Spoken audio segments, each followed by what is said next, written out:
मेरे प्यारे भाइयों, बहनों, दोस्तों, बुज़ुर्गों, आप लोग सोच रहे होंगे कि मैं मास्क लगा के वीडियो क्यों कर रहा हूँ।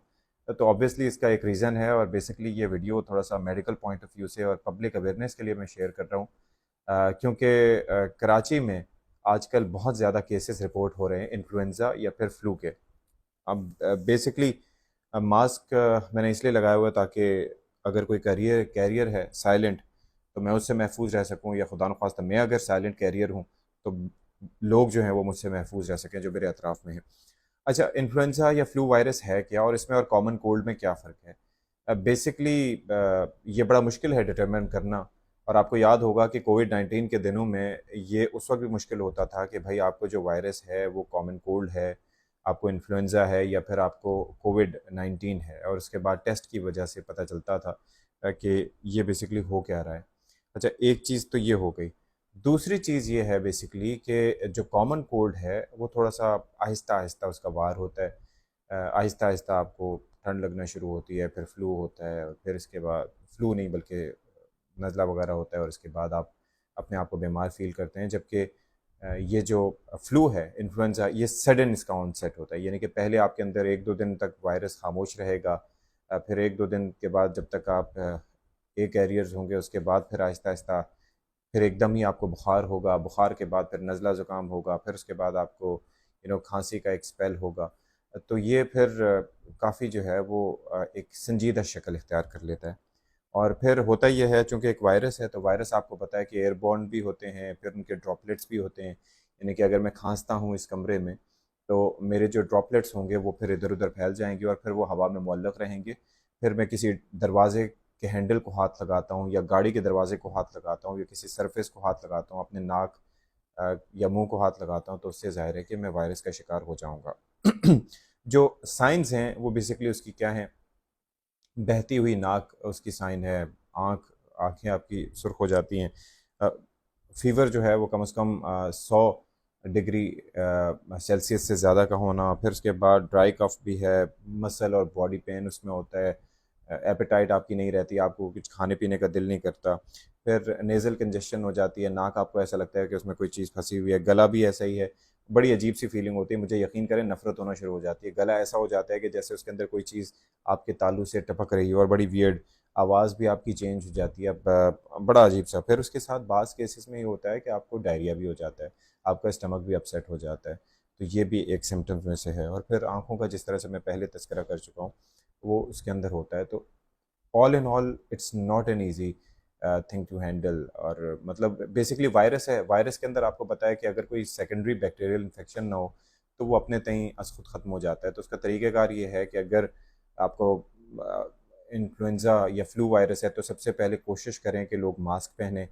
कोविड-19 के बाद आपको पता है कि हमारे ये इन्फ्लुएंज़ा के केसेस भी काफ़ी कम रिपोर्ट हुए थे। वजह उसकी ये थी कि लोग मास्क पहनते थे, हाथ धोते थे, हैंड सैनिटाइज़र्स यूज़ करते थे, एक और डिसइन्फेक्टेंट्स बहुत ज़्यादा यूज़ करते थे।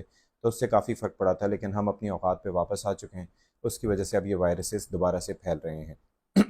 एहतियात क्या करें? एक तो ये है कि घर में आइसोलेशन तो बहुत मुश्किल है, लेकिन जो शख्स मुतासिर है, आप यकीन कीजिए कि अगर वो मास्क पहने तो 80% जो है वो दूसरे लोगों को उस वायरस से बचाया जा सकता है। एक तो चीज़ ये हो गई। दूसरी ये है कि हाइड्रेशन बहुत ज़रूरी है, यानी कि जो शख्स बीमार है वो फ्लूइड इनटेक अपना सही रखे, पानी उसको दिया जाए या ओआरएस उसको बना के दे दें। ज़्यादा खाना खाने का एज़ सच दिल नहीं करता, लेकिन ये है कि ये बहुत ज़रूरी है। फिर उसके बाद पैनाडोल, वो आपको पता है कि it works for the majority of the cases, यानी कि बुखार वगैरह के सिम्पटम्स हों तो उसके अंदर पैनाडोल वगैरह ले लें। जो बच्चे 1 साल से कम उम्र हों उनको आप पैनाडोल ड्रॉप्स दे दें, फिर जो 1 साल से 8-10 साल की एज तक के हों उनको आप पैनाडोल सिरप दे दें, या फिर उससे बड़े हों तो फिर आप उनको टैबलेट्स दे दें।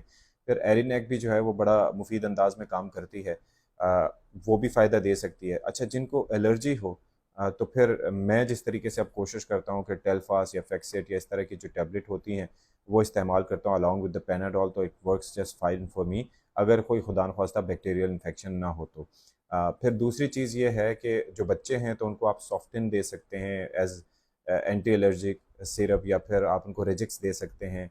एरिनेक का भी सिरप आता है, आप वो भी दे सकते हैं, लेकिन जो रेजिक्स है या सॉफ्टन है वो सिर्फ एंटी एलर्जी है, यानी कि वो नेज़ल कंजेशन वगैरह के लिए, या फिर एलर्जिक सिम्पटम्स जो होती हैं, वाटरी आइज़ होती हैं, उनसे आपकी जान छुड़वाएगी। جبکہ ایرینیک میں یہ ہوتا ہے کہ زکام بخار اور ان چیزوں کو سب کوئی وہ انڈر ون روف وہ کیٹر کر لیتی ہے۔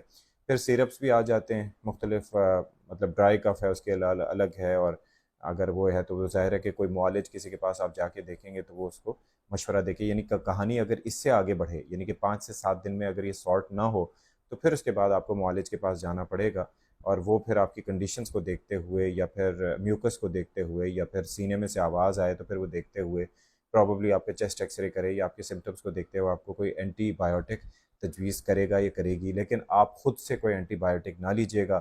بڑا جو ہے وہ آسان ہوتا ہے کہ آپ کو یاد ہے کہ کووڈ-19 کے دنوں میں ہم ایزومیکس ہم نے فوراً استعمال کر لینی تھی، اور پھر اب جب اینٹی بایوٹک زیادہ کھاتے ہیں نا تو آپ کی باڈی میں جو ہے، یا پھر بچوں کو ہم فوراً سیفسپین یا سیفیگیٹ یا اس طرح کی سیرپس دینا شروع کر دیتے ہیں۔